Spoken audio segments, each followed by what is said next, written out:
Wanna talk? So let's talk. Here.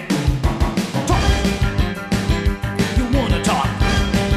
You gotta talk, you need to talk. News talk. I talk, you talk to Solomon. I talk, you talk to Solomon. Yeah, let's talk to Solomon. Talk to Solomon. You gotta talk, you wanna Good evening, and welcome. It's Talk to Solomon time. That's me, Stan Solomon. Chief Steve will be with us in just a moment. Brent Johnson is joining us from parts afar. Brent, how are you? He's not at the mic. All right, we'll get him back in a second. All right, let's go right to Ted Shoebat, our guest. Ted? How are you doing, sir? It's good to be on. Thank you. It's a dark time in America, needless to say, with what has happened and what has happened about what has happened, and we'll explain that more as we go. But let me ask you, they have now announced, pronounced, and renounced that these guys worked alone, that they just one day decided, oh, they would just blow something up. Do you believe that? Well, no, I don't, for a number of reasons. One, this is not the first time that we have been attacked by Eastern European Muslims. You see, when America went to war in Iraq, Iraq became a focal point for the American consciousness. And then America went to war with Afghanistan. Well, Americans began to read a lot about Afghanistan. And then Benghazi took place. Americans began to read a lot about Libya. Now we have an attack, a terrorist attack taking place, and a number of the people involved so happen to be two Chechens, which are heavily connected with Saudi Arabia. Now, Chechnya is in Eastern Europe. It's part of the Caucasus. This, I believe, should lead Americans to investigate more on two of the most focal points in Islamic Jihad, the Caucasus and the Balkans. And although a number of these, of the countries of these two regions are still Christians, a good amount of them are Muslim nonetheless. Albania, Dagestan, Chechnya, Bosnia, Albania, these nations are radically, fundamentally dominant Islamic nations, and we have an attack done by two Muslims from Chechnya. Now, this is not the first time we have had, like I said, an attack, terrorist attack done by Eastern European Muslims in the States. In 2007, there was a terrorist attack done in Salt Lake City in the Trolley State Mall by a young Bosnian Muslim by the name of Sulejman Talovic.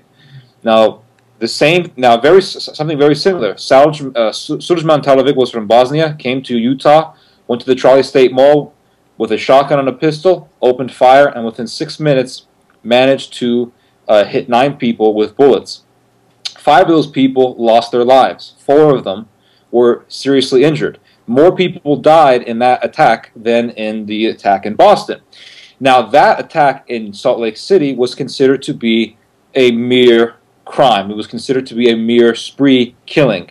And the investigators all said, we don't know the motive, and the attack was simply brushed under the rug. Now, I did research on this attack when it happened in 2007, and I was telling people this was jihad. Why? Because Talovic had a vision in Bosnia before he came to America of a white horse with 2 beautiful eyes. It was all Islamic symbolism. Secondly, when he was killing his victims in the mall, he was screaming Allahu Akbar. And we have recording of it. We have a cell phone camera recording of the killing. Now, with that said, it was an act of jihad, but yet the government ignored it, and the immigration officials ignored it, because in my opinion, we should block people coming from these countries, Muslims coming from these countries, and the media ignored it by and large. Now, I think a very similar situation is taking place now. We have an attack. 2 of the people involved are from Chechnya, and again, like you said, most people, or much people in the media, except for a few in the right-wing circles, are calling this just a mere 2 problematic youths, nothing to do with Islam, and nothing to do with ideology. That is, in my opinion, what is killing us in this nation. It is the coexist mindset of this nation that is going to ruin us. And here's one act of irony. Here's the biggest joke of all, in my opinion, out of this whole event, which is taking place. When the 2 brothers were escaping from the authorities, when they were fleeing away from the authorities, they actually hijacked a car which had a coexist bumper sticker on it. Here's a guy with a coexist bumper sticker, thinks all religions can work together and live amongst themselves in peace, and he gets hijacked, his car gets hijacked by 2 Muslim terrorists. That is an act of irony, but it goes to tell us something. It tells us that what is killing us is tolerance. Terrorism is simply a symptom of this sickness called multiculturalism and cold tolerance. And as long as we do not heal ourselves, all we are going to be doing in the future is reacting to terrorist attacks, never taking the measures to prevent them. Now, I have several more questions. Brent, are you with us? Yes, I am. Okay. I am here. And I think what Ted just said is absolutely fascinating. I think we have a definite problem with humanism, the principle that says everything is okay from some perspective. There is no absolute right and no absolute wrong. There is no black and white. And this is what you get when you live in that kind of a paradigm. And I see nothing wrong with establishing absolutes and saying, you want to be an American? Accept our absolutes. If you don't, well, okay, go out and do whatever you want to do and leave us alone. I think Ted is absolutely right in this. It's the humanist approach that says everybody's okay that is coming back to bite us. And everyone is equal, that all religions are equal, that all peoples are equal, and frankly, they are not. But let me ask you this, Ted. This older brother, and I don't remember his name or how to pronounce it, but the older brother lived in a nice area, drove a Mercedes, ate well, dressed well, had time for all kinds of leisure activities, but he had no job. Has anyone come up with how he was living? Well, I think he was being supported by and large and generally by his wife, who was an American woman. And we know now, and here's another, I think, a very significant fact in our investigation is, now we know that the older brother, his name, by the way, is Tamerlan. And his other brother, I believe his name is Johar. But anyway, Johar. But Tamerlan took a trip to Dagestan. The two brothers took a trip to Dagestan. And I think they were living there for about 6 months. Now, Dagestan is part of I believe, the Balkans or the Caucasus. It's an Eastern European Muslim country. And it is a hub for terrorism, huge hub for jihadists who want to fight against the Russians. Because there's many jihads going on right now. You got the jihad against the Americans. You have the jihad in North Africa. Jihad in the biggest jihad right now going on is probably in Syria. But then you also have the jihad against the Russians. And then you have the jihad against the Indians, done by the Pakistanis and other militants coming into that region from around the world. But anyway, Dagestan is one of the, if you want to do a jihad, Dagestan is one of the places you want to go. And that is a focal point for the Russians in their fight against terrorism. Now, I wrote an article recently called The Tsarnaev Brothers and the Coming Savage Empire of Islam. And it was published on PJ Media yesterday. If anybody watching can go look it up. But in this video, in this article, I posted a video that was filmed in Dagestan. And it is by far the most terrifying, most grotesque video I've ever seen in my life. It's not for the weak-willed, I'll just tell you that right now. And it is a video that was filmed in Dagestan of Eastern European Muslims from different parts of the Caucasus and from the Balkans. They take over a dozen Russian soldiers and they chop them up one by one by one by one. And they all get it on film. It's a long video, but it's non-stop gore, non-stop cruelty, non-stop unbearable, deplorable violence done by these Eastern European Muslims. And they are laughing as they are doing it. And this is the type of savagery, this is the type of mindset that the Tsarnaev brothers harbor within themselves. And in my opinion, I don't know why we are allowing these people in our country. And the other gentleman said it correctly. It's humanism. It's this idea that all ideas are equal. And I believe in Christian exceptionalism. I believe that certain ideologies should not be allowed to thrive, and certain religions, Christianity, Judaism, should be allowed to thrive in this country. And we can sit here and we can pride ourselves in freedom of religion. We can pride ourselves in being tolerant. But you can go ahead and pride yourself all you want. It's not going to help you. It's only going to cause more death, more dead people to come about. As long as we don't do this, we're going to keep reacting to terrorism and never preventing it. It's going to happen until kingdom come, unless we don't accept, like I said, Christian exceptionalism. Many people don't remember or don't want to know that the Chechens, not all, but the Chechens in their fight with Russia, which wasn't about freedom, but really about Muslim extremism, kidnapped kids and killed them. Yes. Can you tell us about that? Well, yeah, there was a school in Russia that the Chechens took, and I think they killed around 400 people in some of the most grueling ways, most brutal ways. For example, many of the children died because they wouldn't allow these kids to go to the bathroom, and these kids were dying from inhaling their own fecal matter. Or a number of these children were also anally raped by these terrorists. So these are sick people. In fact, the Chechens are the muscle of the jihad. They are part of the backbone in the current jihad in Syria right now. They are probably, I wouldn't say probably, I'm going to say they are the cruelest people in the Muslim world. And Americans, they love, we're only focusing on the countries that are getting media attention. So we're only focusing on Libya, Iraq, Afghanistan, but we're not focusing on Eastern European Islam. It is the worst strand. It is the most brutal, most evil strand, in my opinion. The Arabs use the Chechens to do their dirty work. The Jordanians use the Chechens to do their dirty work. And let's not forget, Al-Harbi, Abdul Rahman Ali Al-Harbi, was the first person arrested after the explosions in Boston. Now, we have let him go thus far. We have not done any further investigation on him. We have not done any inquisition on this person whatsoever. But here's the facts. This man was close enough to the bombs that his skin was severely burned, but he was not close enough that the explosion killed him. And he was the government said, now we're going to allow him to go back to Saudi Arabia. As soon as he was arrested, you had the ambassador from Saudi Arabia come to the United States and set up a meeting with John Kerry. The meeting was supposed to be public, but then it was changed to being a private meeting, so thus they didn't allow any of the press to ask them questions or to film the conversation.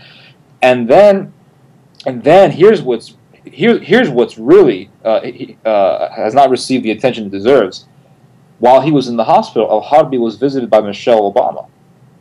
Michelle Obama paid a personal visit to Al-Harbi in the hospital.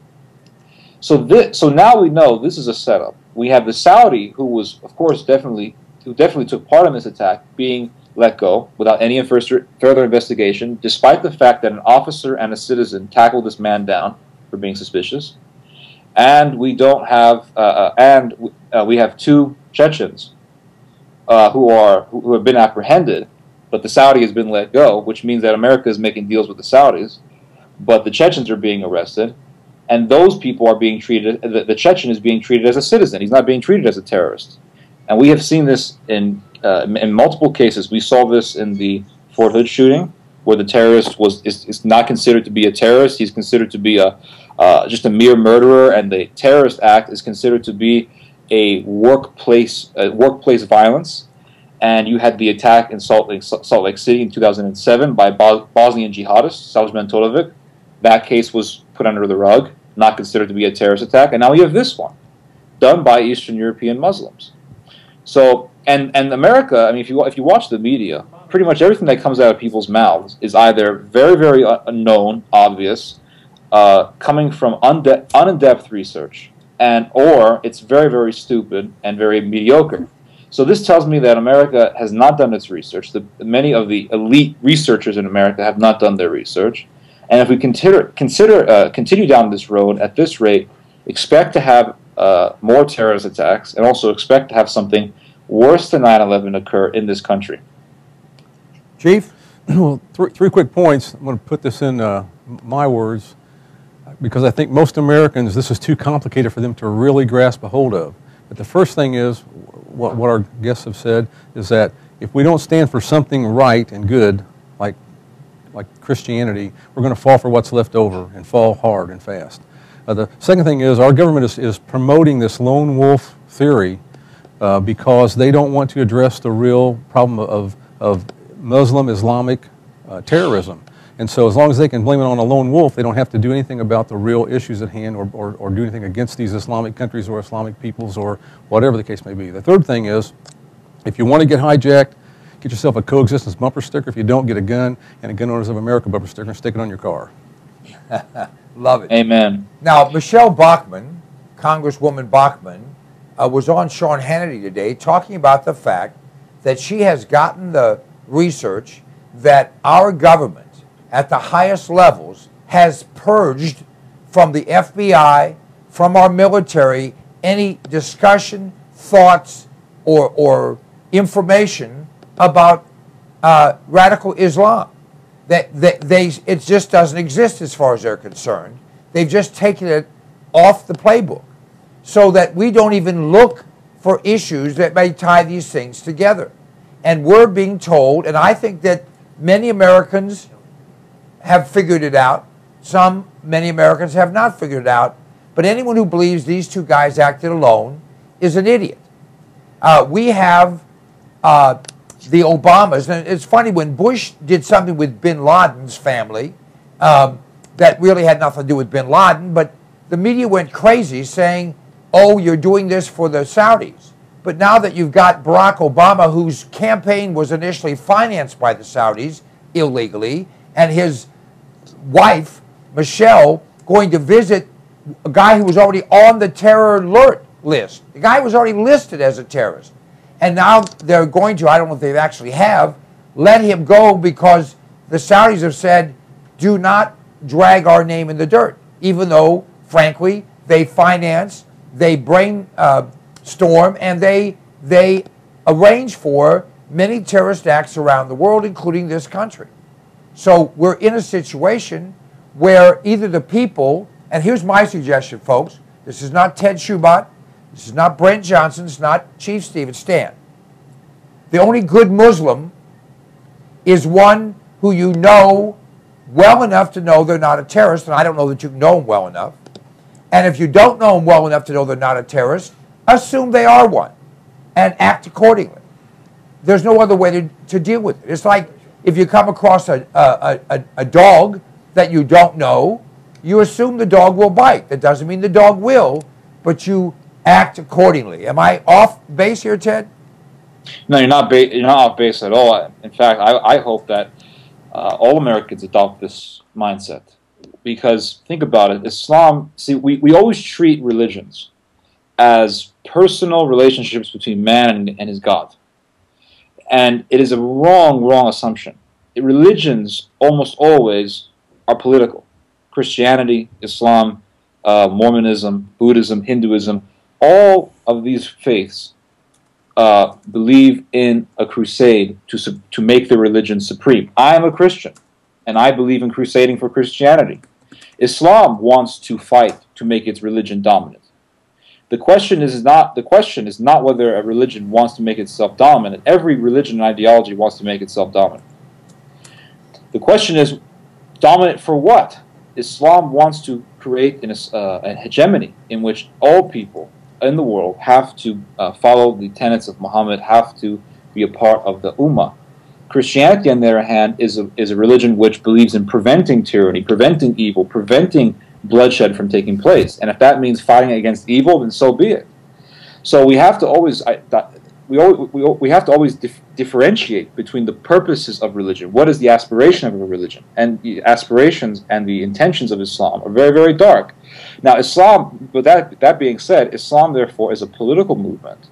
It's a political movement, no different, in my opinion, than Nazism. It's just as political as communism, just as political as Nietzscheism, just as political as Marxism or socialism.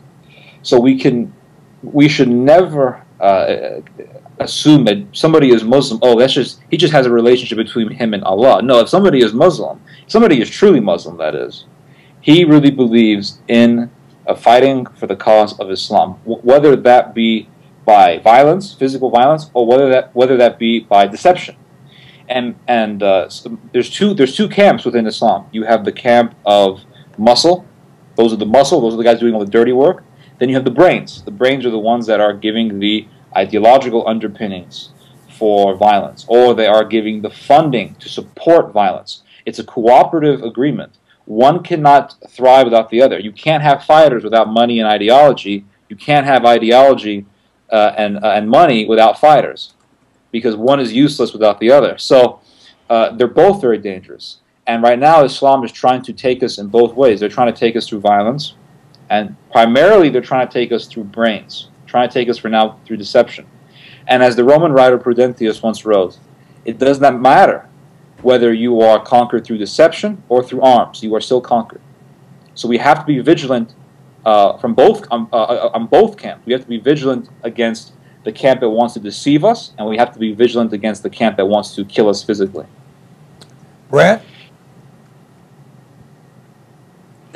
Unfortunately, I did not hear a great deal of what was just said. The audio was cutting out, so I really can't comment on what he just said because I didn't really hear it. I apologize. Well, I'm sorry. The comment was that the idea behind the Muslim faith is to utilize either muscle and or intellect and deceit, whatever they need to do.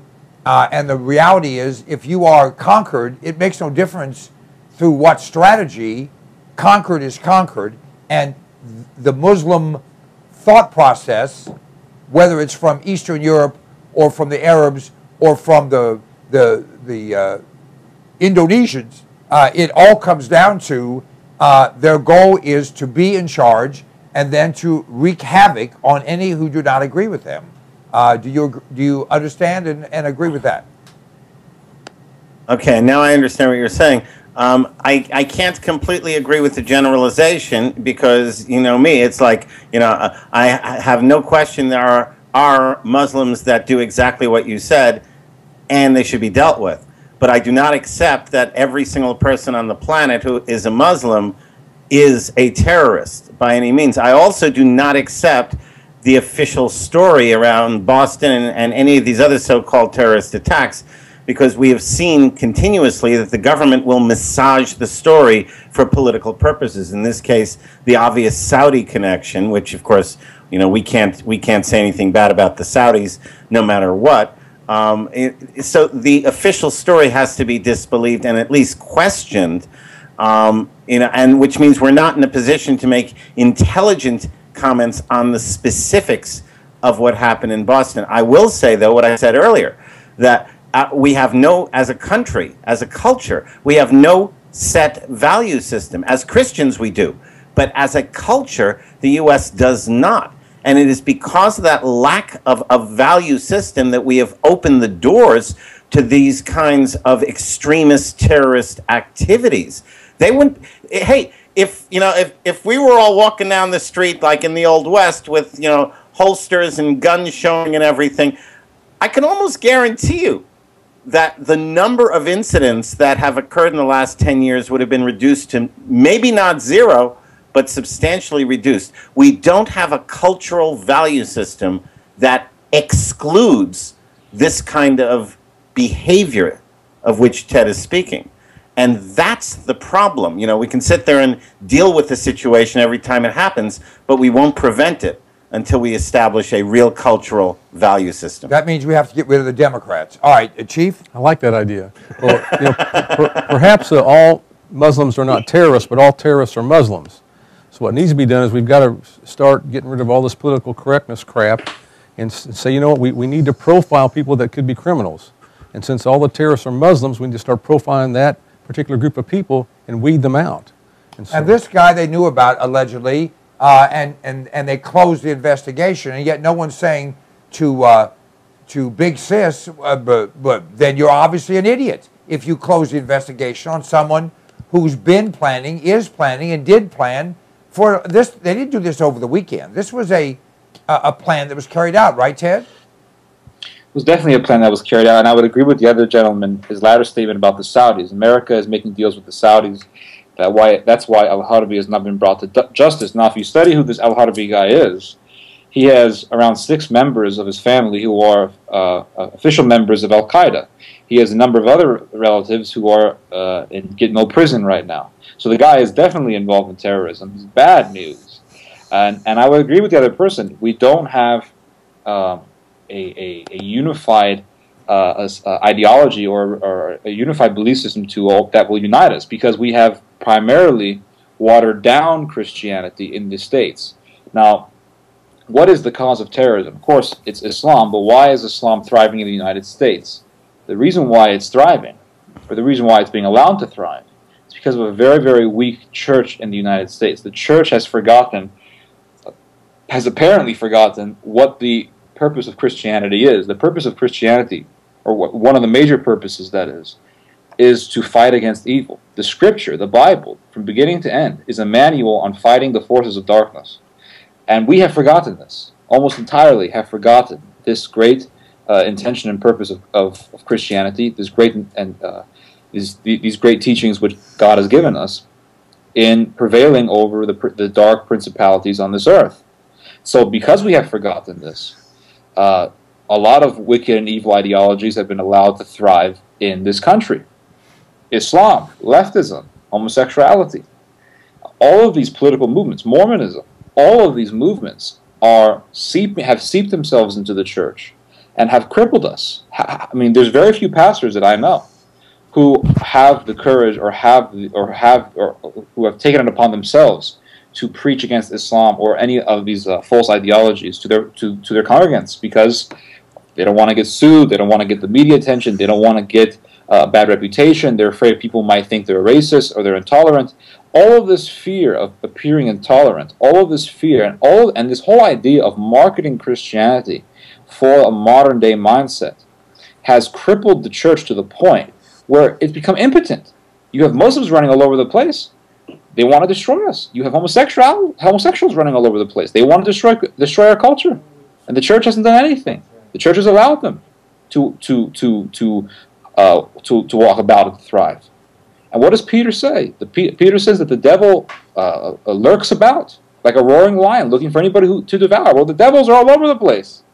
And they want to annihilate us. They want to devour the church. They want to destroy our Christian civilization. And as long as we keep this modern way of looking at Christianity up, the church is going to remain static, and the forces of darkness are going to prevail. Well, and we saw that in France, where they legalized homosexual marriage over the will of 75% of the French people. Although I do take exception to comparing Mormonism to homosexuality. I think the Mormon faith is not one with which I agree, but they're overwhelmingly good people with good ideas trying to do good things, where homosexuals are destroying themselves, no question about it. Ted, we are out of time. Give folks your website and how they can follow your great work. You can go to tedshoebat.com or just shoebat.com, and the name of the book is called For God or For Tyranny. That is, For God or For Tyranny. Shoebat is S-H-O-E-B-A-T, Shoebat. That's right. By the way, I heard your dad on Michael Savage. Congratulations. I'm sure that opened a lot of ears and a lot of eyes to the great work that you guys are doing, and keep it up, sir. Absolutely, sir. You too. God bless you. Thank you very much. All right, folks, we'll be back with more right here on Talk to Solomon.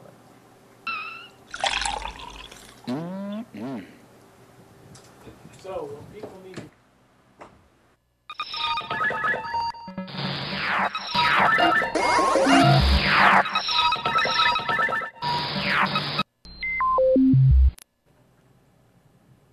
I like to eat. You like to eat? We all do. And usually we run to the grocery store, we run to the convenience store, or we have something in the fridge. But power's been out in parts of this country in the last few weeks. We don't know what's going to come down the pike economically. Smart people are putting in food. Alpine Air Gourmet Reserves is a line of foods that you can put away that will last for a very long time. You know, they say eat what you store and store what you eat. This is great tasting stuff, healthy for you, a full line. You go to our website, cpnlive.com, and click on the button for Alpine Air Gourmet Reserves and see all the different things we have. This is good tasting food. It's reasonably priced. It will last. And it's worth its weight in gold if a problem arises. I know you don't think there's going to be anything that goes wrong. Actually, you do. This is smart. This is smart insurance. This is smart preparation. This is smart thinking. You have kids, you have a spouse, you have parents, you have dependents, you have an appetite. All those things can be addressed by a frugal but smart investment in Alpine Air Gourmet Reserves. Hey, my name is Stan Solomon, and you know if I have something to say, I'll say it. And I'll only tell you the truth because I'm a Republican, not a Democrat. Democrats always lie. Republicans only lie half the time. I don't lie at all. This is the Fuel Mule. It's an extraordinary product that was developed by a friend of mine, an engineer, and it increases the fuel mileage on your vehicle. If you have a combustion engine, this will increase your mileage by 10 to 20%. It bolts around your fuel line. You can install it yourself or have your mechanic do it. It is an extraordinary item, and it flat works. I've been using it for more than 10 years. It's increased my mileage on every vehicle I put it on, and by the way, it will last forever. You can get rid of your vehicle, just take it off and put on the next one. Go to cpnlive.com. You'll have more information there. You can order it right there. We absolutely guarantee you'll be satisfied. The Fuel Mule. It's a way to kick down your cost of fuel and kick up your mileage. Don't you love the name? I thought of it. The Fuel Mule. Let me ask you a question. Do you like being sick? I have in my hand an incredible product. It's called TR10 supercolloidal silver. TR10 stands for a trace to the negative 10th power. The particles in this silver product are 6 to 8 angstroms, 6 to 8 10 billionths of a meter. Now listen to me. Silver has been the magic bullet for all of human existence. The Egyptians used silver instruments. We use silverware. They put silver in your teeth because nothing can grow on silver. Silver will kill anything but liberalism. I'm working on that. This product, you go to cpnlive.com, buy 1 quart of this product. It will last you for a very long time. Anytime you feel like you've been exposed to something bad, take some of this product, spray it in your mouth, or take a little bit and gargle it, swallow it. It will kill any pathogen. The average antibiotic kills 10 to 20 different pathogens. This product will kill 700 plus. Do yourself a favor, do your family a favor, do your doctor a favor. He's tired of seeing you. Get supercolloidal silver. Go to cpnlive.com, order the product. It's $29.95 plus shipping. I think it's $39.95 delivered any place in America right to your door. It's worth 10 times that. Check it out. If you're not 100% happy, just return it and we'll give you your money back. Do you like being healthy? I do. In fact, this product, which I've been taking for years now, is absolutely the answer. Now, you may not believe it, but I'm actually 21, plus tax, of course. This product has 146 different healthful nutrients in it, and it's liquid, so it's bioavailable. It tastes great, and it's sugar-free. 1 ounce of Sonic Life each day will help you to maintain and enhance your health. It's a kind of a gift, well, that you'll thank your mom for, your husband for, your wife for, your kids for. Whoever you give it to, they're going to say thank you, and you are going to enjoy the benefits of having all the vitamins, all the minerals, all the nutrients your body needs in one very reasonably priced product. Just go to cpnlive.com and everything's right there. You'll be able to read all the ingredients. The price is right there, a flat price delivered to your door anywhere in the United States of America. Sonic Life is a gift, a great gift. Give it to yourself. I do.